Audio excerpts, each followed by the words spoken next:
E aí, como foi a sua leitura desse mundo dos espelhos, né? Você sentiu necessidade de reler essa obra? Então, agora, com essa leitura realizada, essa primeira leitura realizada, a gente pode conversar sobre alguns outros temas de uma maneira mais aprofundada, né? Então, nessa aula, nós vamos falar um pouquinho sobre personagens, o arco narrativo, né? E alguns desdobramentos interessantes que podem ser chave para os seus próprios desdobramentos em relação a Alice através do espelho. Embora esse livro seja, historicamente, né, uma continuação, né, de Alice no País das Maravilhas, ele é bastante independente. Em Alice no País das Maravilhas, né, que a gente tem aí um tempo de calor, ela está numa área externa, né? Então, no início dessa história, através do espelho, ela está dentro de casa. Então, uma criança que está dentro de casa, né, sem poder sair para brincar, né, ela começa a inventar, né, possibilidades junto com as suas duas gatas, né? É interessante que a gente tem aqui também, né, a presença de animais, que a gente tem também Alice no País das Maravilhas, né? Então, que tem muito a ver com o universo infantil, né? Ela começa a conversar com as gatas, ali em meio às peças de xadrez, né? E começa a entrar no estado de semissono novamente. E aí, o que dispara a mudança, né, para o outro mundo, né, além dessa curiosidade que ela vai criando, né, em relação ao o que está ali do outro lado do espelho, é uma expressão, né, que a gente conhece aqui como vamos fazer de conta. Então, a partir do momento que ela diz vamos fazer de conta, ela não só convida o leitor, né, para embarcar nesse faz de conta, como ela dispara, né, essa passagem para o mundo através do espelho. E é a partir daí que ela consegue atravessar o espelho, né, explorar esse lado de lá. O mundo através do espelho, então, a gente vai ter aí como características, né, de condução desse mundo, né, o jogo de xadrez, que inclusive é explicado logo ali no início, né, ilustrado, inclusive, né, mostrando para o leitor as jogadas que acontecem, né. A gente tem também o mundo onírico e tem a lógica do espelho. Então é interessante que essa lógica do espelho a gente espera que seja o contrário, né? Mas na verdade há uma extrapolação desse sentido, né? A gente nem sempre vai encontrar exatamente o oposto, a gente vai encontrar uma pluralidade novamente, né? Então é uma obra muito dinâmica, né? Embora ela tenha esse fio condutor, ela extrapola isso por diversas vezes. Nesse mundo onde a gente espera que as coisas que são apenas não sejam, né, na verdade acabam criando novas possibilidades, né? Então a gente tem aí vários episódios no decorrer da história, né, em que a gente é surpreendido, né? Então, por exemplo, logo na interação da Alice com a rainha, né, no jardim onde ela está, a gente espera que a rainha corra muito, né, para ficar no mesmo lugar. O esperado seria que então ela fique parada para mudar de lugar. E aí ela vem e extrapola isso, né? Fala não, mas para ficar no mesmo lugar você tem que correr ainda mais, né? Então a gente tem aí uma dinâmica de pluralidade, né, de possibilidades, né, que é uma característica muito marcante dessa obra também. E de toda a obra de Lewis Carroll, né, inclusive das próprias fotografias, né, que vão abrir possibilidades, né, de leitura muito diversas. O encontro de Alice com os outros personagens no decorrer do mundo do espelho, né, tem como fio condutor as jogadas de xadrez. Então a gente tem ali até a explicação em determinado momento, né, que a rainha dá, né, de como que ela vai pulando de casa em cada casa ela encontra uma personagem, né? E aí, para mudar de casa, esse pulo que ela dá ali mesmo, né? Ela pula, né? Ela pula ou por um riacho, né? Ou por um córregozinho. Isso é marcado, inclusive, graficamente, né? No livro, né? Por uma sequência de pontos, né? Indicando o córrego ou o riacho que ela vai pular. E nesse pulo, nessa mudança de casa que ela faz, né? A gente tem uma mudança, muitas vezes, radical de espaço, inclusive, né? Então, ela vai para um mundo novo até, diria, né?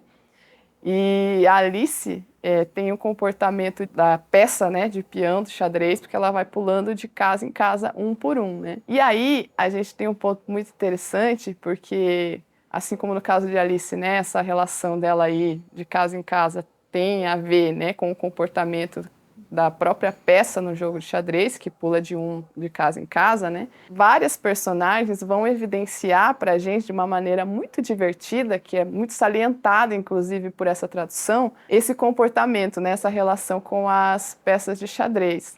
Então, se você lembrar, a gente tem um cavaleiro, né? Os cavaleiros, né?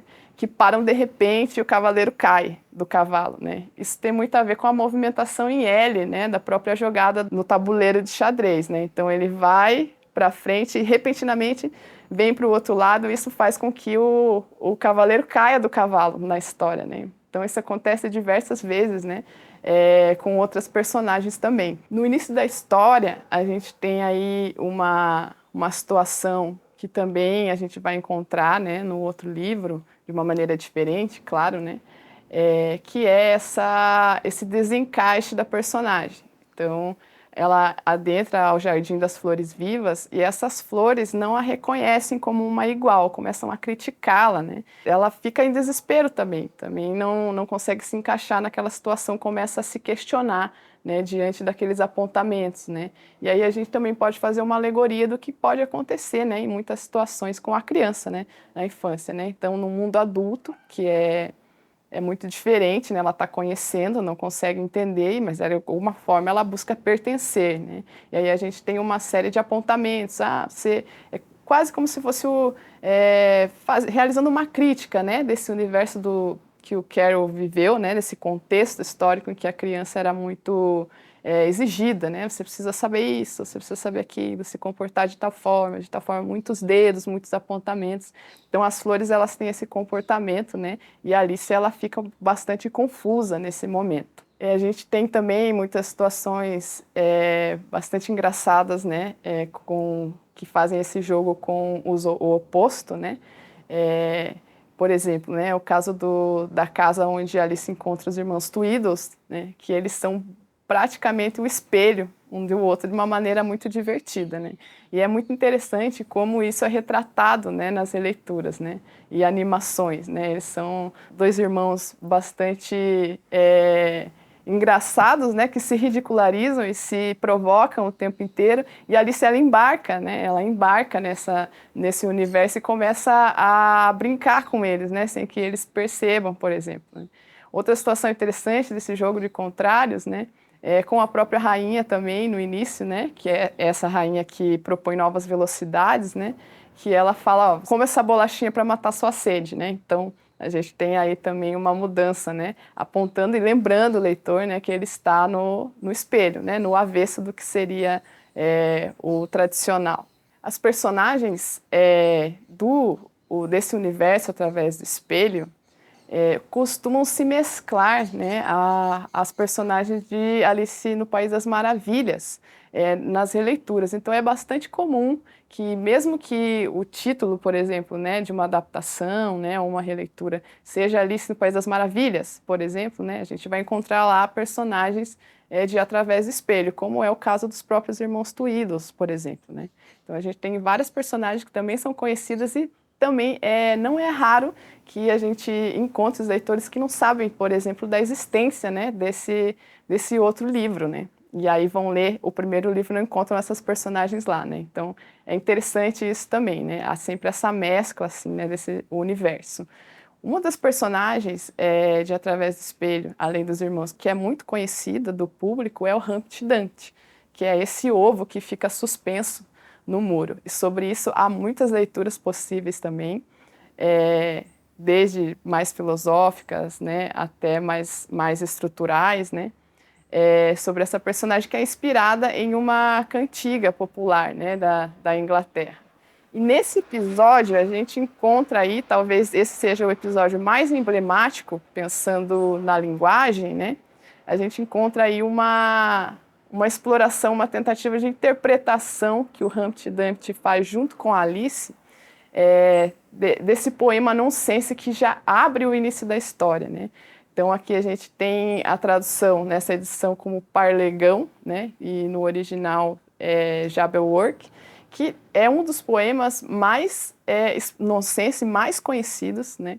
e que mais ou menos, né, a característica dele é essa, assim, você mais ou menos compreende o que se passa, com mais ou menos entende com quem, e assim por diante. Esse poema, inclusive, né, foi base para o roteiro ali da história do Tim Burton, por exemplo, né? Então há uma exploração também do que acontece, né, uma leitura, né, desse poema. E nesse episódio, o Humpty Dumpty explora junto com Alice o que acontece. E a gente fica conhecendo uma característica da linguagem que é explicada pelo próprio personagem, isso é bastante, de alguma forma até didática, né, que traz para próximo o leitor, né, do que ele faz, né, do que o próprio autor faz o tempo inteiro, né, na criação dessa linguagem, que é a chamada palavra valise. Então, a gente tem vários exemplos nesse episódio, né, do que uma palavra só pode significar. Então, a palavra valise é isso, é uma palavra que mistura, né, vários sentidos, né, outras palavras, né, inventando um novo sentido. E é isso que acontece nesse episódio todo, que deixa a Alice bastante confusa também. Nesse jogo de palavras, né, de conversa, nessa exploração de sentido das palavras, a gente tem aqui um diálogo, né, entre Humpty Dumpty e Alice bastante interessante, né, que parte de um sentido e vai proliferando novos sentidos. Então, vamos ver. O que eu quis dizer com impenetrabilidade é que esse assunto já rendeu o que tinha que render. E seria bom você ir mencionando o que pretende fazer depois, já que eu imagino que você não pretenda ficar aqui parada o resto da vida. É bastante coisa para uma palavra só, Alice disse pensativa. Quando eu faço uma palavra trabalhar desse jeito, disse Humpty Dumpty, sempre pago extra. Ó, disse Alice. Ela estava confusa demais para fazer qualquer outro comentário. Então a gente tem até uma brincadeira, né, que acontece, né, que vai relacionando um sentido a outro, né, ao infinito. Né? Então a gente tem inclusive também bastante estudos na área sobre essa característica específica da linguagem. A gente vai encontrar novamente também que no Alice no País das Maravilhas há também essa menção, uma relação com o sonho, né? Então, Alice sonha, mas novamente a gente tem aí a possibilidade, né, de um sonho dentro do outro. Isso é evidenciado, né, pelo rei, né, que dorme. Então, no episódio em que ela está com os irmãos Tweedle, ela avista um rei, né, o rei que está dormindo e roncando. E aí eles mencionam que ela não deve acordá-lo, né, está dormindo profundamente, né, porque ela, a própria Alice, é o sonho do rei. Então, nesse momento, a gente tem também um momento em que a personagem fica em parafusos, né? Ela, como assim? Ela começa a duvidar da própria realidade, de que ela mesma seja real, né? E também já nos entrega ao leitor que a gente tem novamente não uma coisa simplória, né? De, ao final, despertar e, portanto, a gente tem uma explicação, né? De toda a história e tudo aconteceu, né? Isso tudo...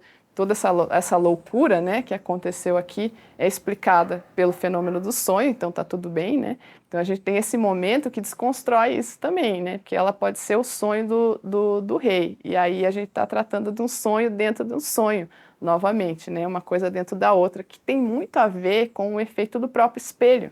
Quando colocado um espelho diante do outro, por exemplo, a gente tem ali uma proliferação, né, de imagens, né, infinitamente, né? Então, não há uma explicação, salvo quando a gente não percebe isso, né, simplória do que aconteceu, né, através do espelho. A questão da identidade aqui nesse livro também é muito marcante, né, que a começar pela própria alegoria do espelho. Então, a gente tem, antes de mais nada, né, uma criança que adentra o próprio reflexo. Então, ela também um mergulho dentro do próprio reflexo, né, dentro dela mesma. Então, a gente tem também uma relação com busca aqui muito evidente, né, o que ela está buscando, né, o que esse jogo, né, a proporciona, onde ela está indo, né, para novamente ao final ela despertar, né, desse sonho e deixar a questão para o leitor, né, despertar e daí, né, o que a gente leva, o que ela levou, né, de todas essas interações, né. E são sempre interações muito provocantes também, né. Então a gente tem uma mudança radical, muito mais radical de espaço nesse livro, né, em relação a Alice no País das Maravilhas, por exemplo, né, que é mais evidente do que as mudanças, por exemplo, que ocorrem de tamanho com ela, lá no outro livro, né. Então, a mudança de espaço aqui é muito mais brusca. Ela sai, por exemplo, de uma casa em um campo, né? E pula o córrego e vai direto para dentro de um trem, né? Onde as coisas estão completamente diferentes. Então, em certa medida, esse livro também, né, convida o leitor a fazer esse mergulho, né? Então, dentro do reflexo dela e do seu próprio, né? Que a literatura também, em alguma medida, é a busca do leitor, né? Quem sabe por ele mesmo, quem sabe, né, buscando a ele mesmo, buscando outras coisas, né? Então, Alice também é isso, é um convite a um mergulho dentro de si. Obrigado por ter assistido essa aula, convido você a reler essa obra e até breve.